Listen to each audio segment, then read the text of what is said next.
Olá pessoal, tudo bem? Estou aqui agora já organizando a nossa live de agora à noite e essa live vai ser com um cara fantástico, meu coordenador, meu amigo, meu irmão, Clérison.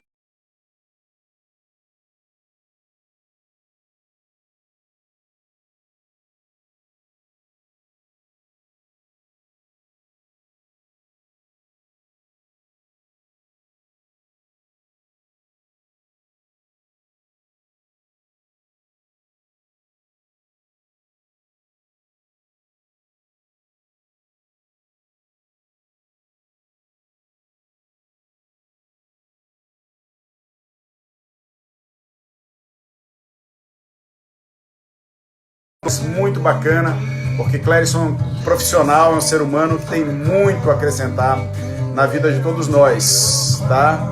Então, alguns minutinhos e a gente está chamando ele aqui. Começou agora, na verdade, né? Vou estar chamando ele já já para cá. É o tempo da música tocar, duas musiquinhas tocarem e a gente vai chamando as pessoas para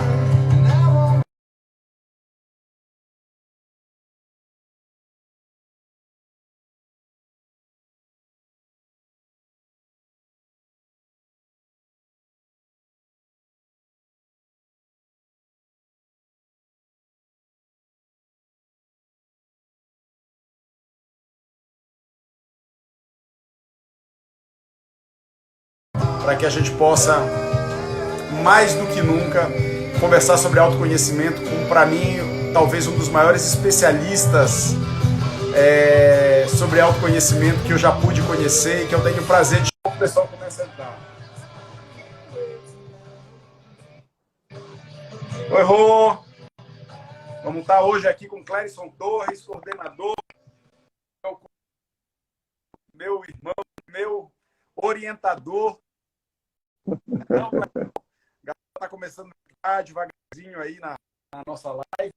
E hoje a gente vai bater um papo muito bacana sobre autoconhecimento em momentos de crise com esse cara que, para mim, é a maior referência que eu tenho dentro de sala de aula, uma das maiores referências que eu tenho fora de sala de aula, um dos caras que mais milita sobre o assunto autoconhecimento, um dos caras que mais entende sobre o assunto autoconhecimento e fala com propriedade, que, além de estudar a parte teórica, é um dos maiores praticantes desse assunto. Clérison Torres é psicólogo, é coordenador de curso de psicologia, foi orientador, é mestre em psicologia, não é não, Clérison? E é um cara que tem muito e que hoje vai estar com a gente, compartilhar conhecimento, trazendo para a gente a visão da importância do momentos de crise. E eu vou estar aqui, como sempre, buscando contrapontos, buscando polemizar, buscando trazer perguntas, buscando interagir com vocês que estão aí do outro lado, que a gente possa agregar cada vez mais nesse processo com o Clérison e o Clérison também possa cada vez mais despejar conhecimento. Uma vez eu ouvi que quanto mais a gente exige do professor, mais ele dá para a gente de informação. Então, é o momento da gente exigir desse cara, porque esse cara assim, volto a dizer, eu sou fã dele, sou suspeito para falar, tá? Então, assim, a partir de agora, a gente vai começar a nossa live com o Clérison. Clérison, queria que você se apresentasse, enquanto você se apresenta um pouco mais, né? Porque eu já falei bastante de você, mas talvez esteja faltando alguma coisa. Eu vou continuar mandando convites e informando para o pessoal que a nossa live já começou, mas eu estou aqui contigo, tá bom? Olha aí, ó. Esse cara doa a alma dele. Olha só, já começaram os comentários do nosso amigo e irmão Clérison aí, e ele vai hoje doar a alma mais uma vez para a gente, para que a gente possa alinhar também os nossos conceitos sobre autoconhecimento, porque eu sei que muitas pessoas confundem e a gente vai começar a alinhar isso também um pouquinho, não é não, Clérison? Com certeza, Sandro. Mas me permita só uma questão técnica, porque está interrompendo bastante a sua fala. Você me escuta bem, não? Perfeito, te escuto perfeitamente. Perfeitamente? Então, Perfeitamente. pronto. Então, se nem algum... É porque eu que está cortando um pouquinho a sua fala, tá até meio nublado a sua fisionomia, no caso. Sério? Querido, Mas, Você está perfeito para mim aqui. Então, perfeito. Então, já que também nenhum ouvinte em particular suscitou nada, talvez seja a minha internet, não sei. Mas, querido, eu consegui ouvir um pouco do que você falaste, e com certeza você é suspeito também para falar um pouquinho, né? Mas a minha gratidão também à sua pessoa pelo convite de aqui estar e pela oportunidade, né, nossa e dos ouvintes, da gente dialogar sobre um tema que parece-nos ser algo do humano. Ó, a imagem agora só melhorou. Agora tá, pô, agora estou lhe ouvindo bem mesmo agora. Só vou aumentar um pouquinho. Sobre um tema que parece-nos que a humanidade, nós não focamos tanto. E que momentos como esses, momentos de crise, momentos que convidam a mudança comportamental no nosso cotidiano, esses momentos em particular, inevitavelmente, eles nos convidam a se dar conta do nosso grau de, digamos assim, de liberdade para lidar com a situação. Porque parece-me que o autoconhecimento é o que nos oportuniza, de fato, essa liberdade. Muitos entendem que liberdade se alcança com as escolhas humanas. Eu entendo que as escolhas humanas, a gente pratica a liberdade. Talvez você já tenha ouvido de mim também em sala de aula, no curso de psicologia, suscitar que eu posso dizer que eu sou livre para me relacionar com você ou não, e até, às vezes, brigar e sair do país só para não ter a oportunidade de lhe ver. Mas 3 anos ou mais depois, quando eu lhe encontro, e talvez você ainda não me viu na calçada, na orla marítima, é capaz de, ao lhe ver, eu mudar de calçada. Então, que danada de liberdade é essa? Que 3 anos ou mais, eu ainda sou escravo de uma memória psicológica. Então, parece-me que uma coisa é o livre-arbítrio e outra coisa é a liberdade. A liberdade se faz através do autoconhecimento. E esse sim nos liberta. E aí, bom, de antemão, mais uma vez lhe agradecer, mais uma vez agradecer a presença daqui dos ouvintes. Já estou vendo aqui um grupo de pessoas, até estudantes, pacientes e outros, no caso. Em suma, os ex-pacientes. A oportunidade de aqui a gente dialogar um pouco sobre esse tema que nos parece, Sandro, ser inevitável. E, aliás, você está com um livro, né, também para publicar nessa pegada do autoconhecimento. Isso, tenho melhorado, né, com a tua ajuda, inclusive.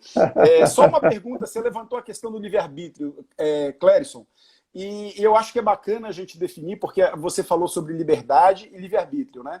E as pessoas julgam que têm livre-arbítrio, mas muitas vezes estão tão condicionadas que não exercem esse livre-arbítrio, né? Pois é, rapaz. Exatamente que é a questão da gente, quando você fala condicionadas, pressupõe que a gente já está num piloto automático e, por conseguinte, estamos agindo de forma já inconsciente, né? Exato. Às vezes com certo nível de competência, mas porém inconsciente. Não obstante, quando essa competência já não dá mais conta, né? Ou seja, e as crises são esses momentos, né? Crise que pressupõe momentos de mudança, momentos de decisão, pressupõe, na verdade, mudanças súbitas, né? Que nos convida a uma revisão. E é nesse momento que a gente se dá conta de uma certa incompetência para estar conosco mesmos, uma certa incompetência para lidar com o outro, uma certa incompetência para lidar com certos contextos existenciais, como é o caso atual, né? A gente, como eu dizia recentemente, não é a crise, digamos assim, esse momento existencial de distanciamento predominante da humanidade, né, que, em particular, pressupõe que nós, digamos assim, que nos deixa compulsivos, né, em termos de alimentação.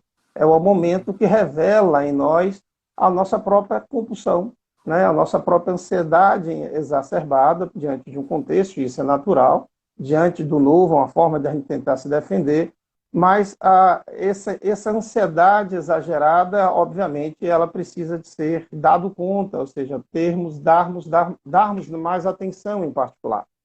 Então, nesse sentido que quem não se integra à força, já diz um ditado, né, termina se entregando à força.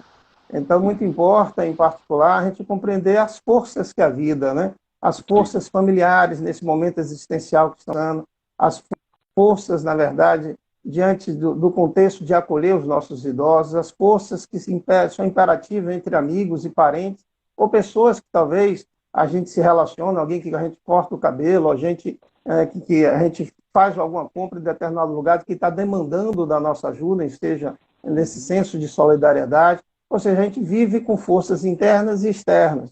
E muito importa a gente ter a oportunidade de se apropriar melhor disso. Sandro, só para a gente não perder de vista o nosso tema, que você nos convidou, que é autoconhecimento em momentos de crise. Tá? Então, acho que eu já suscitei, me permita desdobrar brevemente um pouquinho sobre isso, e aí a gente abrir também a palavra aos ouvintes para dialogarmos em conjunto. Tá? Com certeza. Primeiro, eu gostaria de pontuar, reiterar essa questão da crise como literalmente um momento de decisão. Tá? Crise é sempre um pico ou um processo, né? E que, em particular, a gente foi retirado da nossa zona de conforto. Algo novo que está acontecendo, é algo inusitado, e, inevitavelmente, como a gente tem uma compreensão de evolução, né? De aperfeiçoamento, aprimoramento, assim a gente prefere, então a gente pode dizer que crise também é uma mudança súbita, né? Ou uma possibilidade de mudança súbita, ou, inevitavelmente, toda crise na evolução da espécie humana, na evolução humana, sempre convidou a mais do que uma mudança, a uma transformação. A gente não muda de lugar apenas, verdadeiramente, não é um caso de uma reforma qualquer, de uma mudança qualquer, de uma transformação. Então, sem dúvida, como algumas pessoas falam nas lives, eu tenho visto, é um fato. Depois desse momento, durante esse momento e o posterior, a gente não vai ser as mesmas pessoas, os mesmos contextos, os mesmos ambientes. Haverá inevitavelmente mudanças, está já a haver mudanças significativas na forma de trabalhar, o uso mais consciente das mídias sociais, o que falar em particular e usar as mídias sociais de forma mais, como diz, coerente, né? Com maior discernimento, com maior razão de ser, e não para coisas quaisquer, ou às vezes mudanas. Ou seja, há um conjunto de coisas, novos hábitos estão sendo convidados, né? Adaptações em relação ao uso, na verdade, do trabalho em home office, né?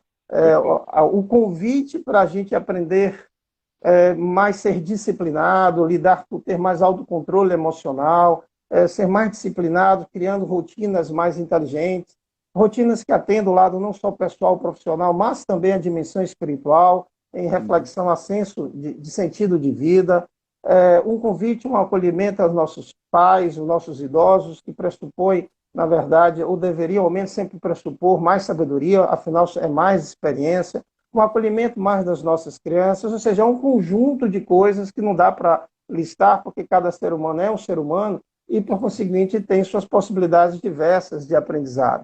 Então, inevitavelmente, um momento de crise é um convite, literalmente, como a palavra crise também quer dizer ação ou faculdade de discernir, né? Ou seja, de distinguir em particular. E isso é característica da inteligência, né? A palavra inteligência vem de inteligere, escolher entre coisas. Então, ser inteligente pressupõe, já dizia Piaget, se organizar, se adaptar. Já dizia o outro, Howard Gardner, que é essa capacidade nossa de resolver problemas e criar produtos socialmente úteis. Em outras palavras, inteligência é autopercepção, é a adaptação para que a gente possa ser criativo, ou seja, inovar diante desse momento, né, de mudança súbita. Ora, então, desdobrado um pouquinho sobre o que é uma crise, e a crise, então, é um convite, na verdade, ao novo, ao inusitado, digamos assim, a gente também deve entender que isso se faz plenamente, a palavra é essa mesmo, plenamente, através do autoconhecimento.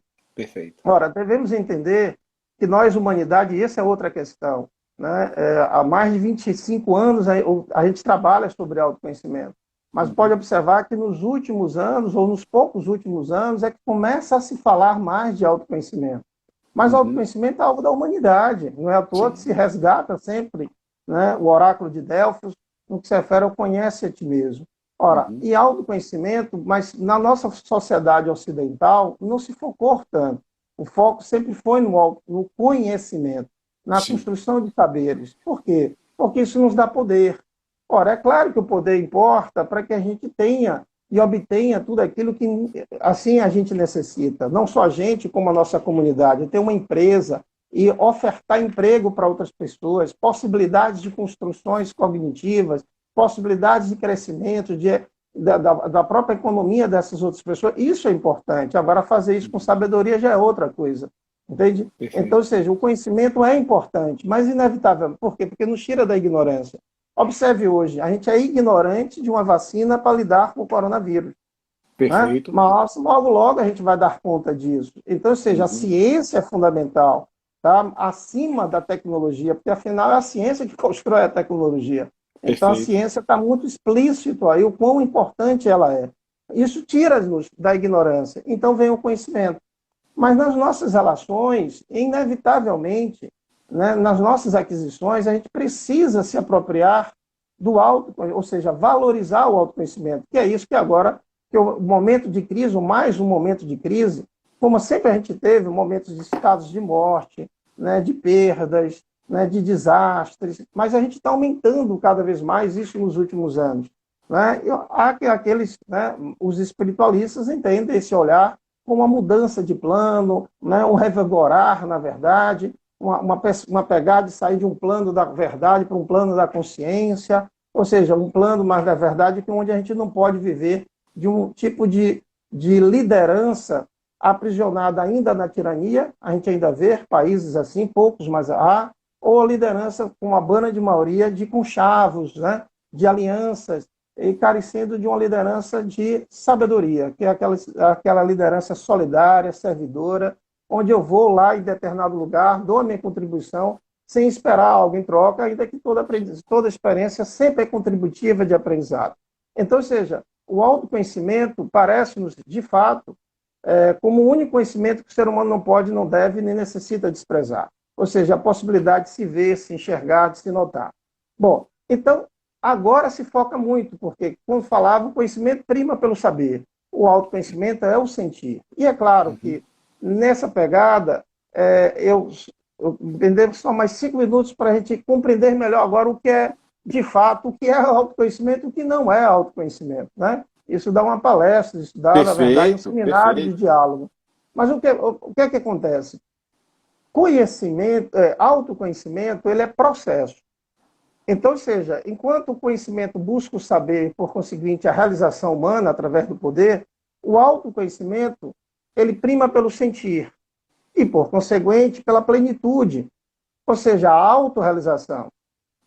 Diante do momento de crise, se eu me amedronto, observe a temática hoje, a gente tem medo da morte, a gente abre a mídia falando de morte, número de mortes, essas coisas todas.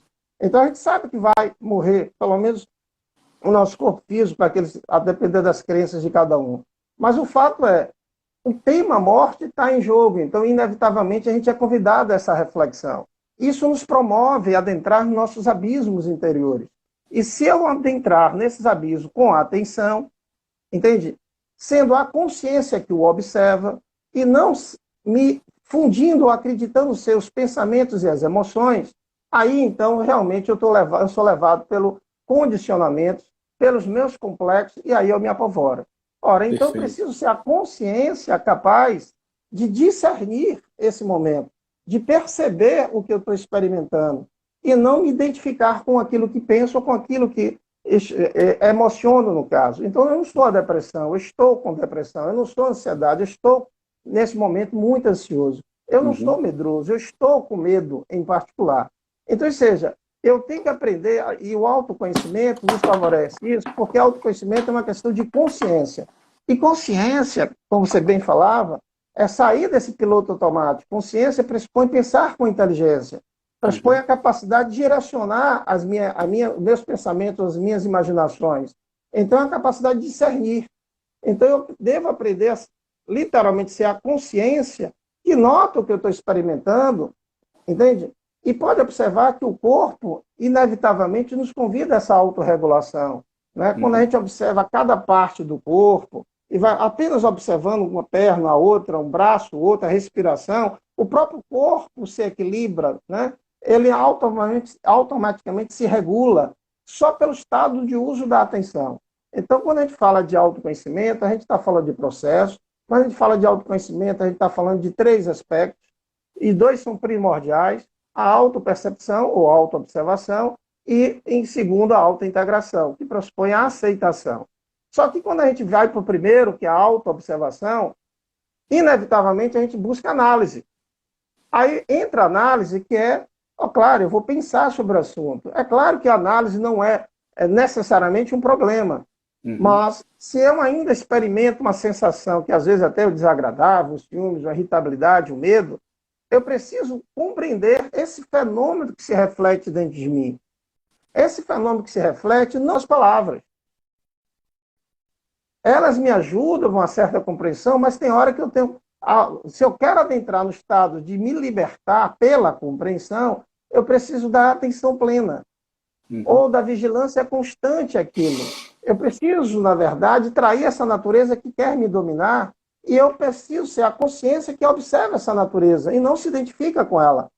Então, às vezes, eu tenho que matar um pouco o pensador, porque, como a gente sabe, você é terapeuta, às vezes o cliente chega no consultório já com todo o diagnóstico.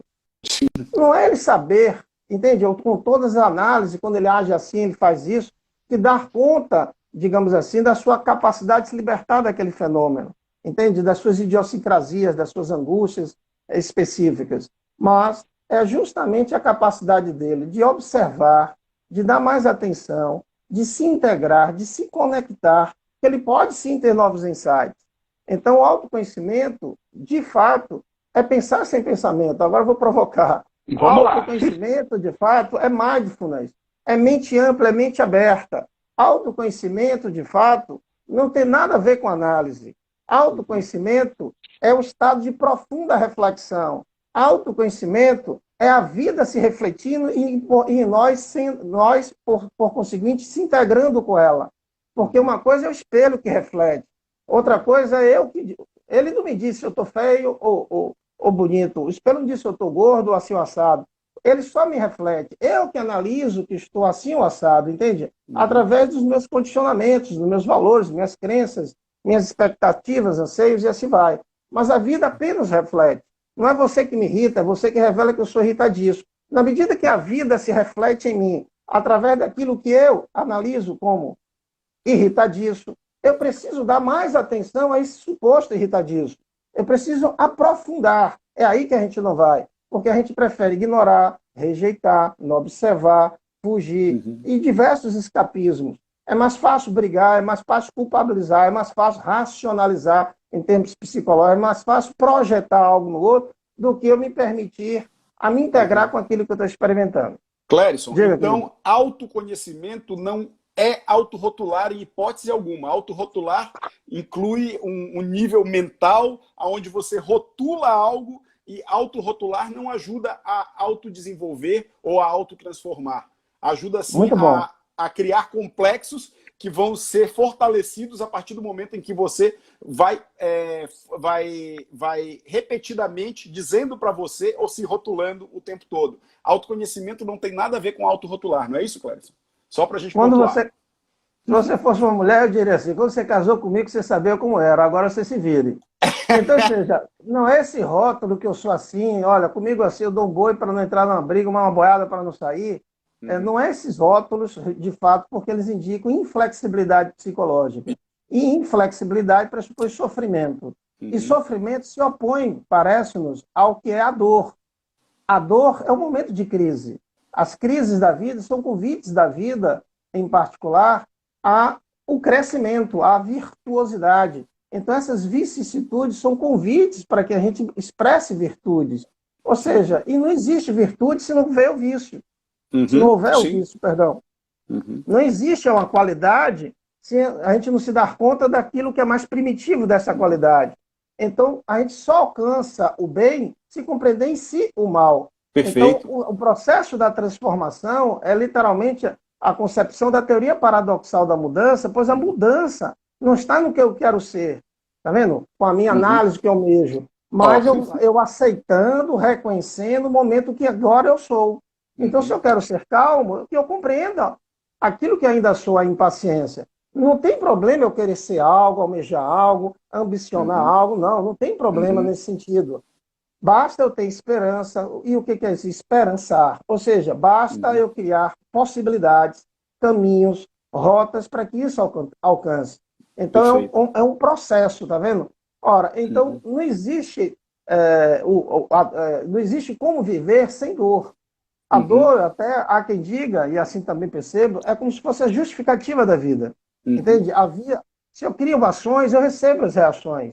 Entende? É inevitável. A minha forma de pensar gera consequências.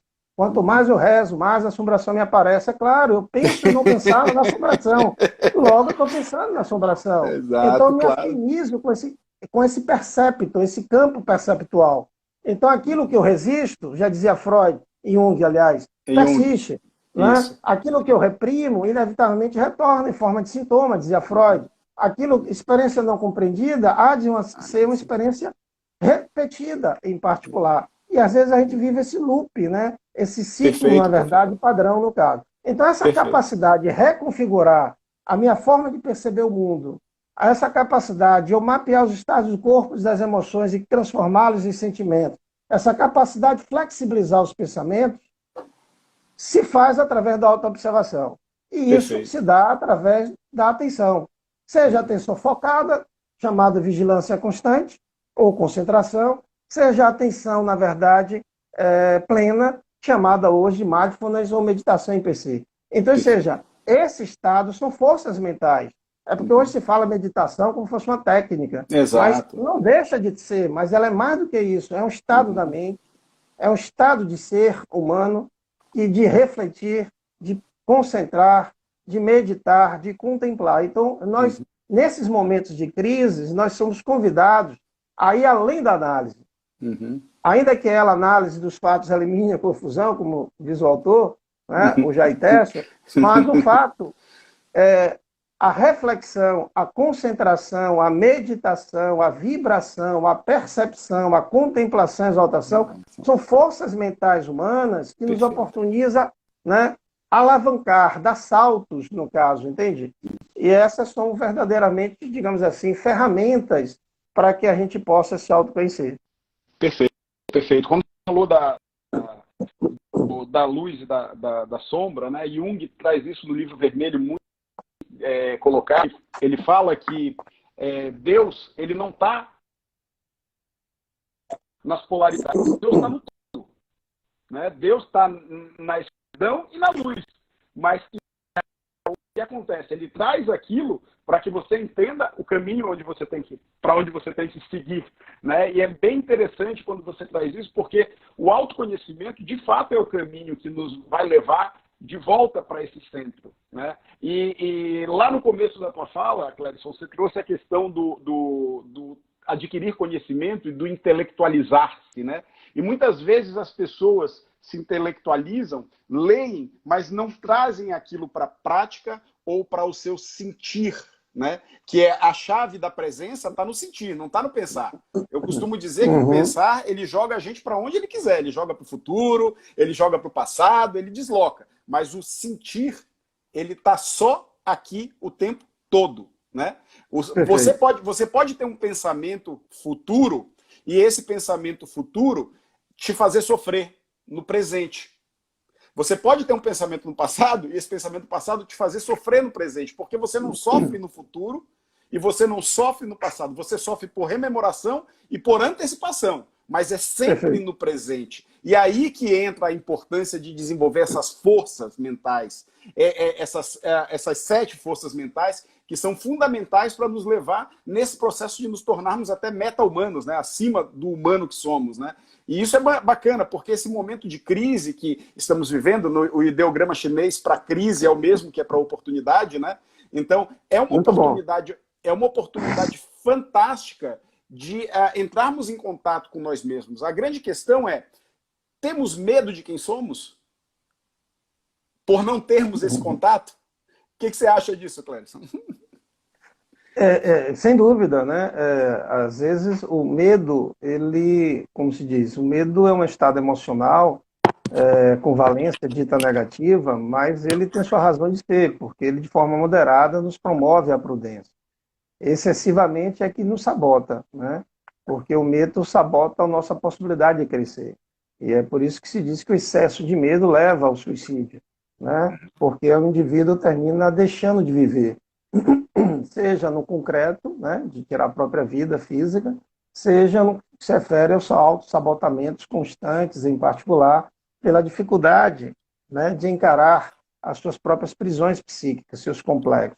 Se autoconhecer, Sandro, realmente é desagradável, porque é um convite, olha bem esse momento. Para quem não foi desagradável essa mudança? Foi, é claro. Né? Quem saiu, por exemplo, que trabalhava presencial, foi para o home office, se viu trabalhando, às vezes, exageradamente. Né? E aí teve que aprender também, se adaptar, se organizar, para não ficar trabalhando 16 horas, quando antes trabalhava 8 por dia. Agora estava trabalhando 16 ou mais. Entende? E aí leva a exaustão. Outros, no caso, se deparou justamente que não queria estar em casa, não queria estar em relação com certas pessoas, às vezes familiares, né? E às vezes buscava sempre estar na rua, se distraindo, né? Ou se divertindo, como uma forma, às vezes, de fuga. E é uma oportunidade daquelas ditas pessoas do nosso lar, que às vezes a gente não, né? Ficam algumas coisas não resolvidas, inacabadas, de um diálogo, de uma briga, de uma discussão. É a oportunidade agora de estar em casa, tá vendo? Né? Poucas portas, poucas paredes, e ali, né, a proximidade favorecer ao encontro. Uma revisão da nossa educação, uma revisão até, por exemplo, eu tenho visto, né, às vezes de pais até suscitarem meninos, suscitarem assim, caramba, com saudade da escola, porque a dificuldade mesmo de lidar com a criança, de como educar, de como, né, na verdade, fazer um trabalho pedagógico e vendo o valor que os pedagogos e os professores têm, né? Ou seja, a gente termina se empatizando mais com o outro, né, e com outros profissionais a partir da nossa própria vulnerabilidade. Então, esse momento é um momento de empatia, esse momento nos exortou ao senso maior de solidariedade, mas esse momento também exortou, além da solidariedade, o conceito, por exemplo, de identidade. Né? De ver que eu não sou exatamente o que eu penso ser, mas a consciência que percebe o que ainda expresso, né? Seja temeridade, seja angústia, seja ansiedade, seja qualquer tipo de abismo, né? Que tendencia ou me leva a me apavorar.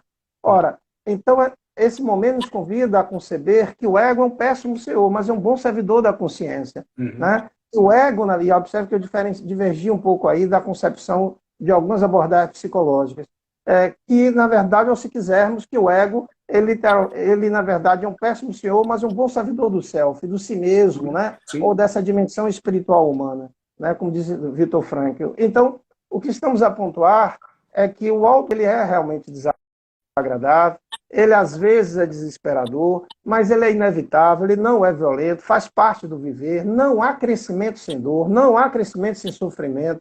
Todo processo de sofrimento é uma grande oportunidade, como você bem colocou, uma grande possibilidade para que o indivíduo cresça, se aprimore, se aperfeiçoe, se adapte, no caso. Então, sem dúvida, o autoconhecimento, lidar com o medo, um medo, ou seja, é uma possibilidade da gente também crescer. Lidar com as nossas culpas é uma possibilidade de crescer. Lidar com nossos apegos, né, é uma oportunidade da gente crescer. São crises existenciais que a gente vivencia.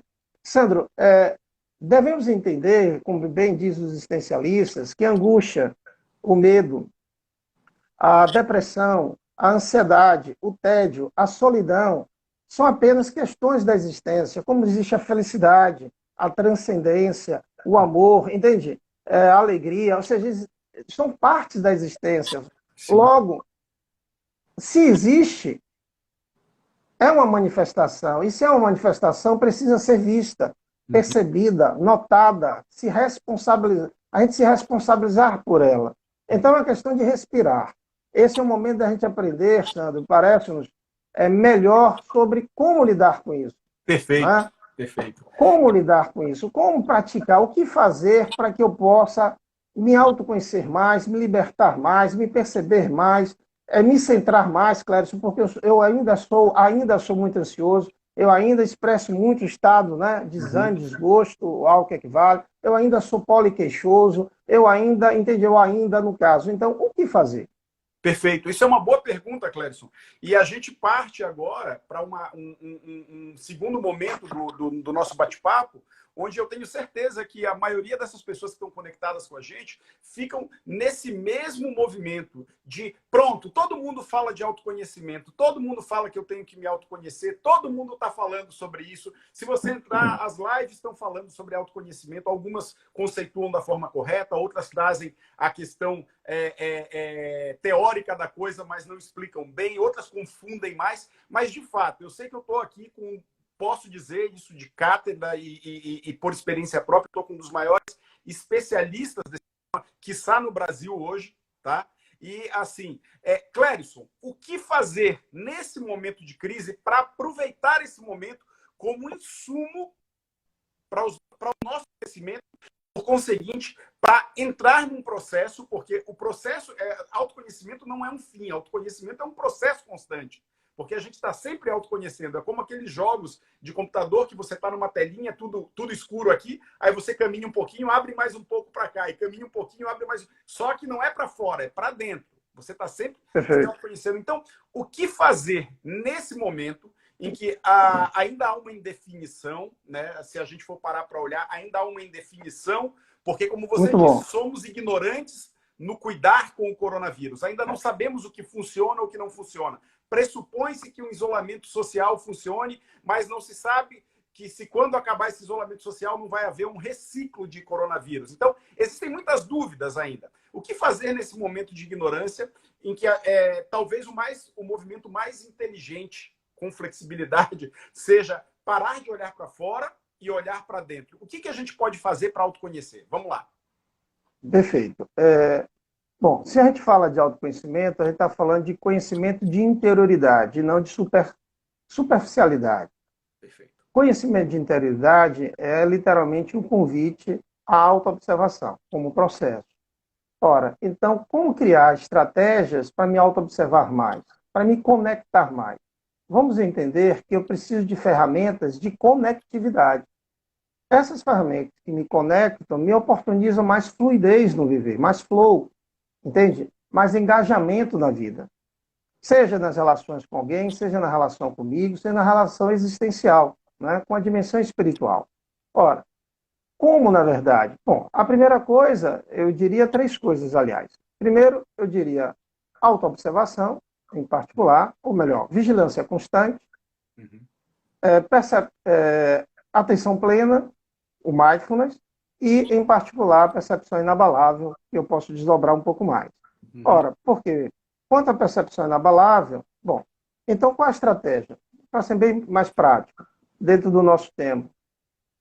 Do mesmo modo que a gente precisa realizar exercícios físicos, que a vida se prova pelo movimento, então quanto mais movimento, mais possibilidade de progresso, eu preciso também fazer exercício psíquico. Essa é uma cultura que a gente deve aprender. Existem vários sites aí falando sobre meditação e práticas de meditação, que a gente se permita alguns desses. Eu também passo a pacientes meus um aplicativo chamado Lojong, ou Meditopia. Mas existem números aí. Ora, então criar cultura da meditação de 1 minuto, né? De 5 minutos, 10 minutos, isso já muito importa. Mas, como eu alertava uma certa vez a um paciente, o estado meditativo não é o momento que você usa uma técnica. O estado meditativo é quando a consciência se dá conta que está meio desanimada, meio desgostosa, meio isso, meio aquilo.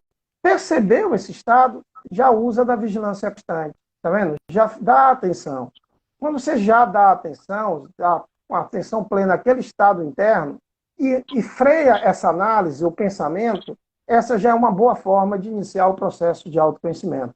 Então, conta até 10, como diz o outro, respira fundo. Esse é o momento da gente não se deixar levar pelo piloto automático e respirar um pouquinho, se perceber, se notar, tá certo? Então, criar cultura de práticas pela manhã, 5 minutos, 10 minutos, ainda que a ciência diga que 20 minutos de manhã e 20 minutos no final do dia, de práticas de concentração, meditação, mindfulness, é extremamente benéfica, né? Em termos neurofisiológicos, afetivos, cognitivos.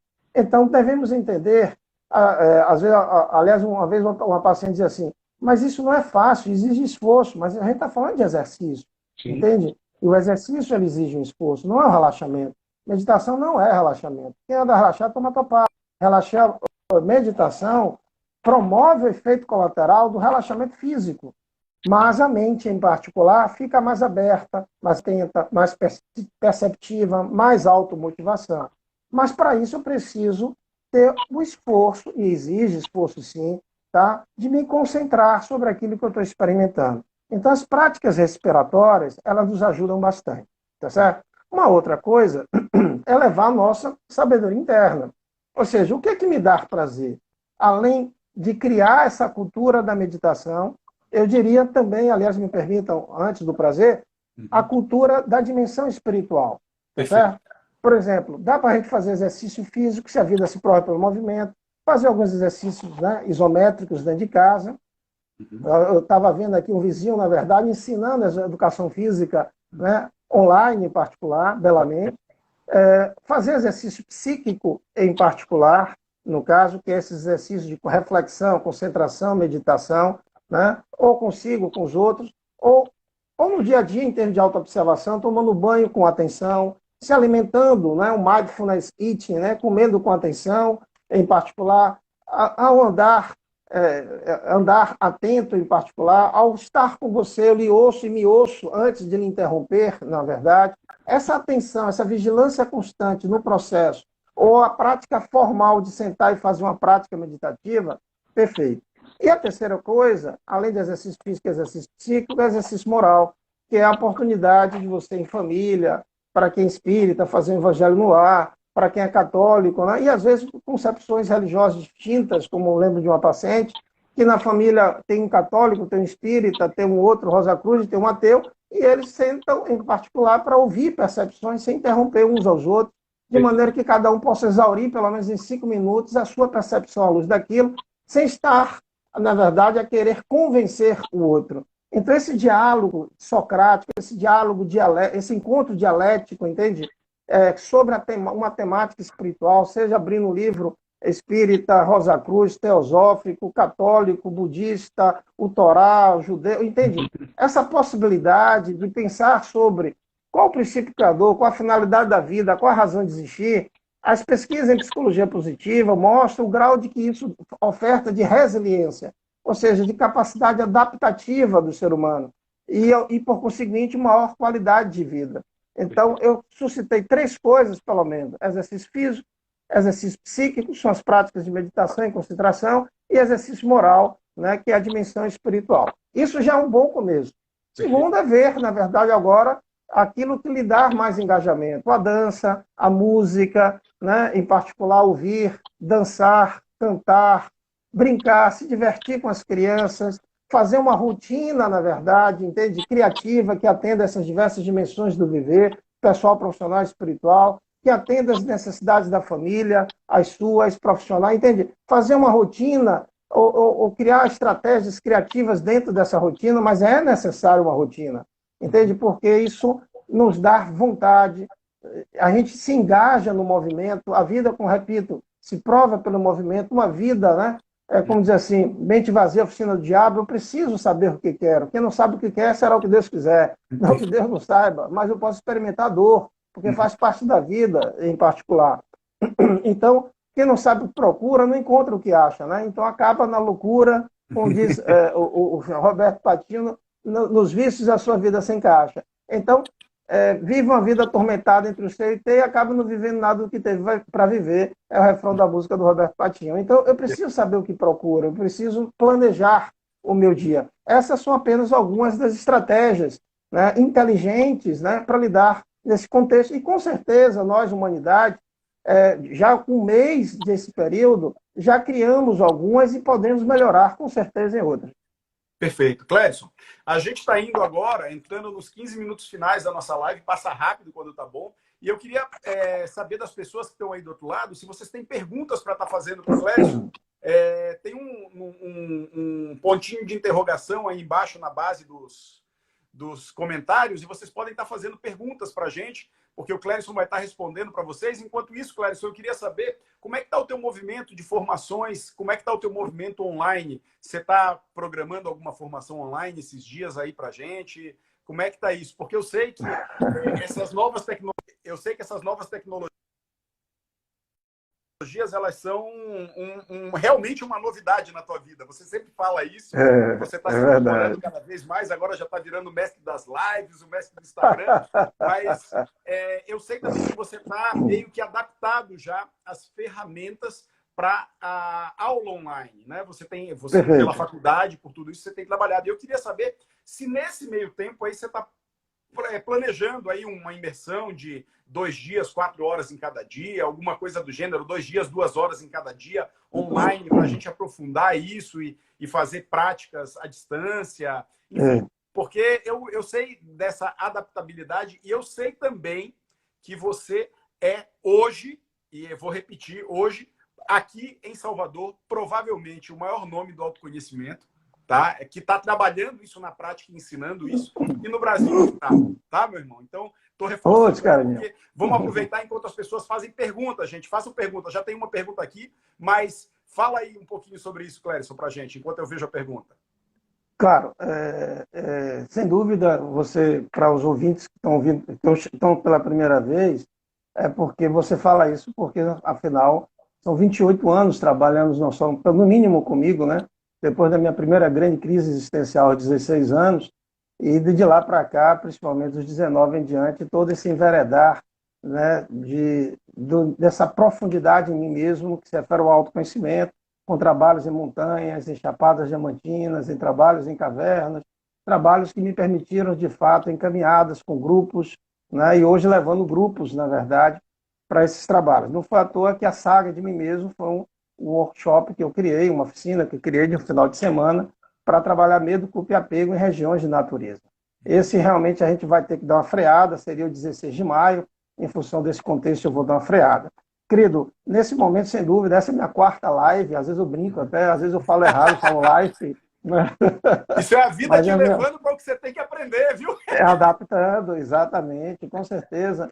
E aí, ou seja, agora eu estou com alguns projetos, logo eu vou colocar isso mais público, mas de algumas realizações justamente na temática do autoconhecimento, né? Conta comigo, você sabe disso. Eu sou teu fã e seu maior divulgador. Com certeza. Então, já estou fazendo alguns vídeos, algumas coisas nesse sentido, para cursos, ou seja, a gente vai divulgar bastante. Também eu pretendo fazer algumas lives relativas ao processo prático, ensinando as pessoas como se autoconhecer, né, fazendo algumas práticas de meditação e dando um suporte online gratuito, obviamente, né, pela live. Eu logo já vou fazer isso. Primeiro eu estou acolhendo, quando eu entrei, graças a Deus, algumas pessoas começaram a me convidar, inclusive você, para que eu possa, na verdade, estar participando. Mas eu, pessoalmente, não fiz uma live, né? Vai fazer, sim, vai fazer agora. Né? Tem que fazer rápido. Mas eu pretendo justamente ensinar algumas formas da pessoa lidar com o seu mundo interior, disciplinar seus pensamentos, né? Ter mais, não só controle, mas domínio de si.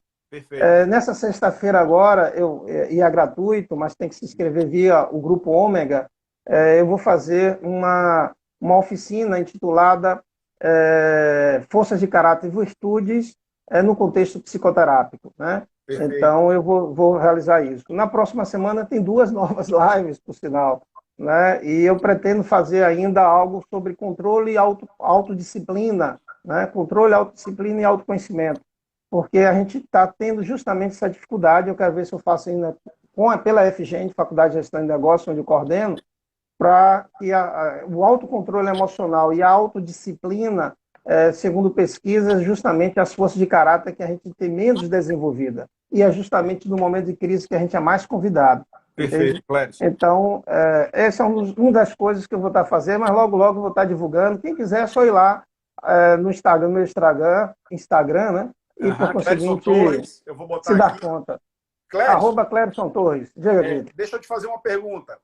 Se me permita, logo eu vou fazer uma live, já ia falar live, uma live, no caso, com minha esposa, que é professora de autoconhecimento Renata, da Escola Nanda, com Renata, que é professora de autoconhecimento da Nanda e do Mendel.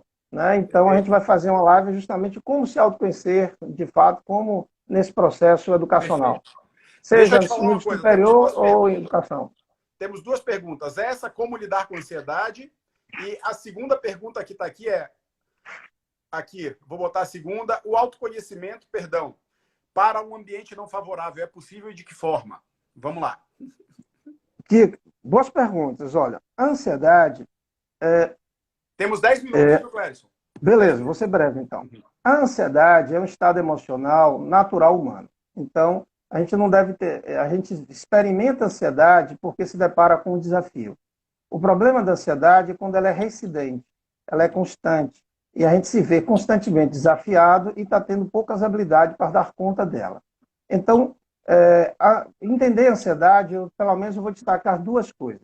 Se a gente fizer uma relação entre desafio e habilidade, quando eu tenho muito desafio e pouca habilidade, eu tenho muita ansiedade. Quando eu tenho muita habilidade e pouco desafio, eu estou relaxado. Nota? Ou, às vezes, até entediado.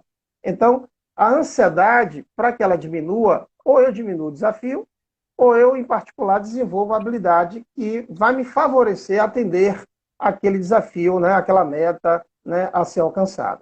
A outra coisa relativa à ansiedade, que a gente deve entender, é que muitas vezes ela é provocada justamente por um pensamento, por uma crença, por um valor prévio, e que faz entender, né, que aquilo é objeto de ansiedade. Então, por exemplo, uma certa crença de incapacidade pode fazer com que eu, diante de um certo contexto, né, que eu vou estar público, né, que eu vou ter que fazer uma live, vou ter que fazer algo nesse sentido, eu venho o pensamento, eu não sou capaz, eu não vou conseguir, não tem jeito, e aí, por conseguinte, eu estou ansioso. Então, eu preciso me dar conta do que passa na minha cabeça.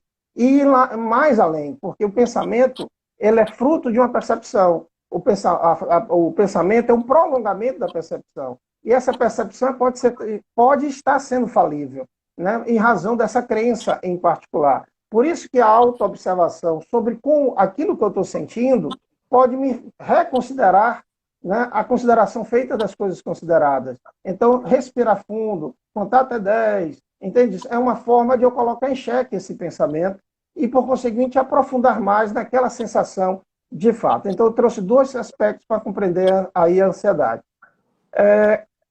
Você me fez outra pergunta, perdão. Pronto. A outra pergunta foi sobre o autoconhecimento para um ambiente não favorável. É possível e de que forma?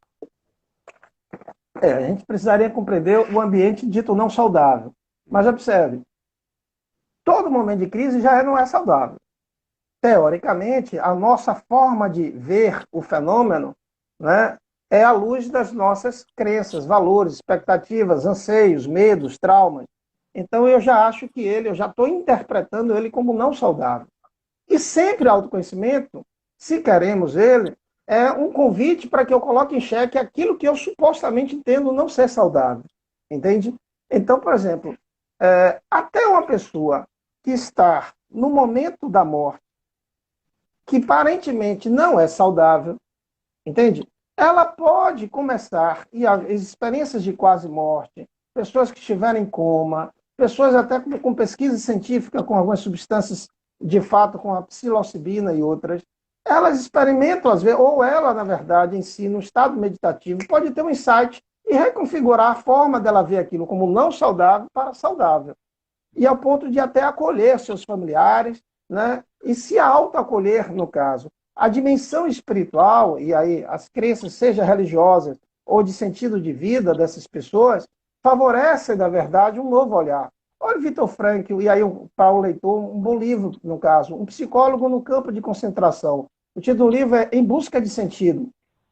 Quando ele fala de 3 valores, e focando aí no caso, o valor atitudinal é aquele valor quando o indivíduo se dá conta que se a vida tem um sentido, provavelmente o sofrimento também tem sentido. Então eu devo ser digno do meu sofrimento, né? E esse sofrimento que eu digo ser não saudável, ele viveu em 4 campos de concentração. E sabiamente dizia, em contraponto, às vezes, a um um prisioneiro judeu, que dizia, de nada vai adiantar tudo isso que eu estou passando se eu não me salvar depois, né? Ou seja, eu não conseguir a gente ser livre. Ou seja, de nada vai adiantar todo esse sofrimento que a gente está passando.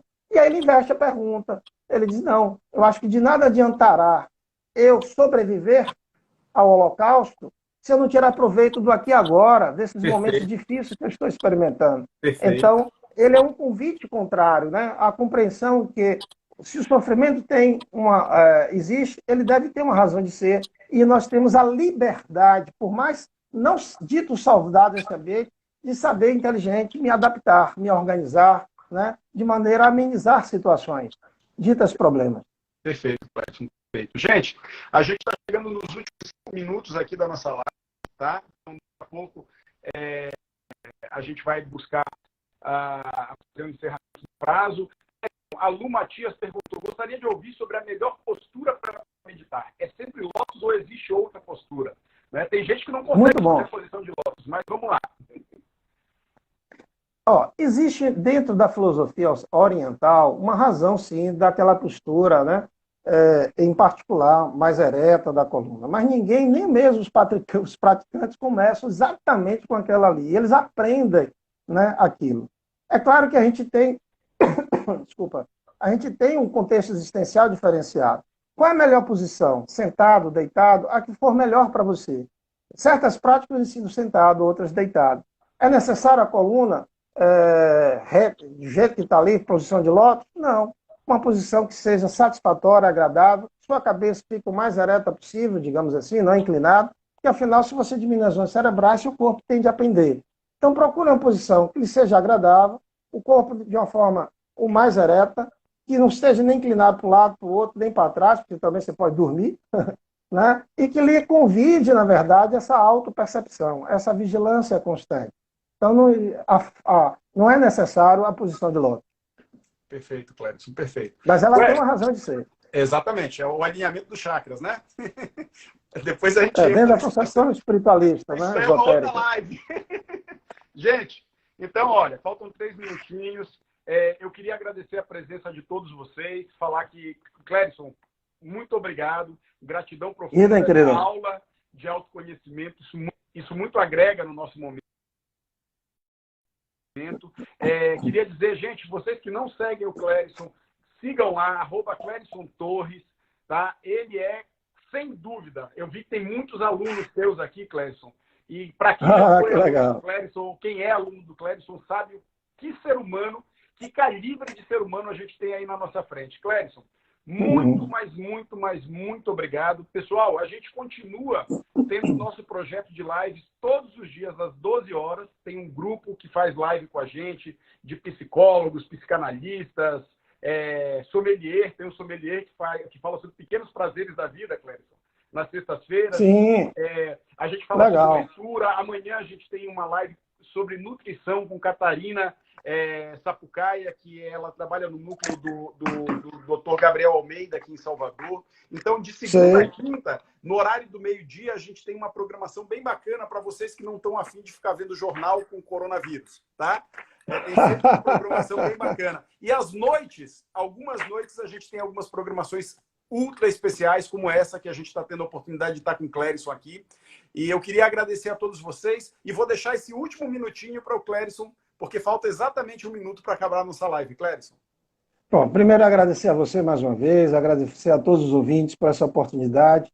Aqui são pérolas do autoconhecimento, se eu assim posso dizer, né? São coisas que nos instigam ao assunto, né? Uma live não tem como a gente aprofundar, mas que vocês nos acompanhem sim lá no Instagram, em razão das atividades que fazemos, diferenciadas, que oportuniza, seja em regiões de Chapada, seja em regiões de praia, do Recôncavo Baiano, possibilidades verdadeiras de aqui e agora, porque isso é autoconhecimento, é valorizar e tirar proveito do agora, a gente possa ofertar isso a vocês em prol do seu próprio crescimento. Tá? Obrigado, queridão. Obrigado a todos vocês. Cleiton. Vou deixar o pessoal com o Cris Cornel aqui, a última, uma musiquinha, para que a gente possa encerrar nossa live do jeito que tem que ser.